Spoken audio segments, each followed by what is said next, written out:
आज कांवड़ यात्रा में नाम को लेकर भले ही बवाल मचा है, पर यह ट्रेंड कोई नया नहीं है।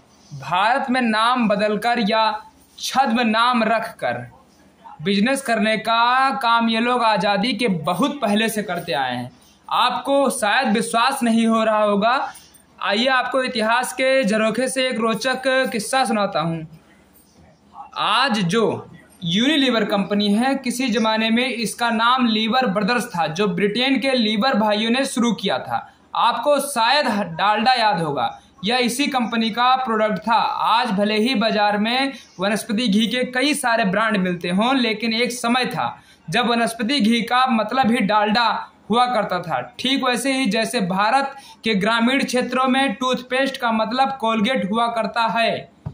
टूथपेस्ट में थैली, प्लास्टिक के डिब्बे या टिन के डिब्बे में आने वाला यह डालडा हर भारतीय की रसोई की ज़रूरत हुआ करता था। पूड़ी कचौड़ी से लेकर मिठाइयों तक डालडा में ही छाके जाते थे। गरीब लोग घी के नाम पर इसे खूब खाते थे। अमीर लोग भी कम खर्च में घी का स्वाद लेने के लिए इसका खूब प्रयोग करते थे।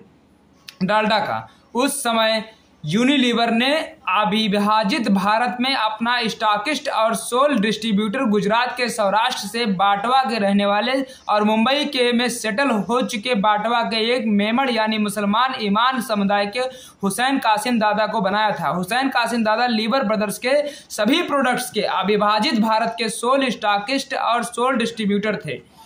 आगे चलकर लीवर ब्रदर्स ने कृत्रिम घी बनाने का प्लानिंग किया, क्योंकि लीवर ब्रदर्स ने देखा कि भारत के लोग तली हुई चीज़ बहुत खाते थे और उस जमाने में रिफाइंड तेल नहीं थे। लीवर ब्रदर्स ने सोचा कि क्यों ना जानवर की चर्बी और कृत्रिम चर्बी से एक घी का विकल्प बनाया जाए जो काफ़ी सस्ता होगा। फिर उन्होंने हुसैन कासिम दादा से कहा कि हमारा इस प्रोडक्ट की पूरी बिक्री तो तुम्हारे भारत में ही होगी, तो क्यों ना तुम्हारे जो सरनेम है दादा डालडा, वही इस प्रोडक्ट का नाम रखा जाए। तब हुसैन कासिम दादा ने कहा कि मुझे बहुत सारे लोग जानते हैं और यह चर्बी वाली घी है, तो आप दादा डालडा नाम न रखकर दाडा और डाडा के बीच में अपना नाम पहला अक्षर यानी कि एल डाल दीजिए। और इस तरह से डालडा ब्रांड नाम का जन्म हुआ था। डालडा कंपनी ने इसकी मार्केटिंग बड़े ही एग्रेसिव तरीके से शुरू की। एक शॉर्ट मूवी टाइप विज्ञापन बनवाया और सिनेमा हॉल में दिखाना शुरू किया। प्रिंट फॉर्मेट में भी विज्ञापन निकाले। इसके साथ ही एक स्ट्रेटजी थी, ज़रूरत के हिसाब से पैकेट, टीन और डब्बों में पैकेजिंग।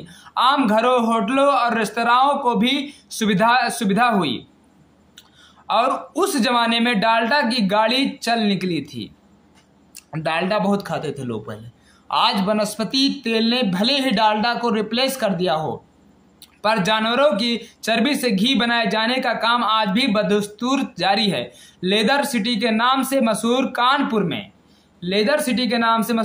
में देसी घी बनाने की सैकड़ों फैक्ट्रियां हैं, जहां बड़ी बड़ी भट्टियों में जानवरों की चर्बी से यह घी तैयार किया जाता है और इसे प्रायः पूजा वाले घी के नाम से बेचा जाता है।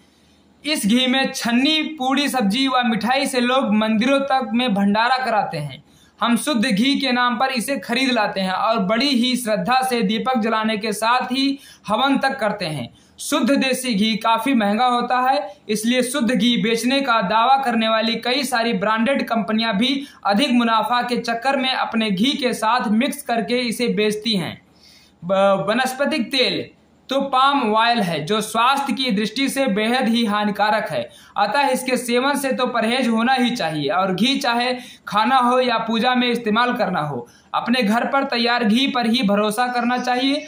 आपका क्या विचार है, कमेंट बॉक्स में जरूर रखें। यदि अच्छा लगा हो तो आप इस चैनल को सब्सक्राइब भी कीजिएगा।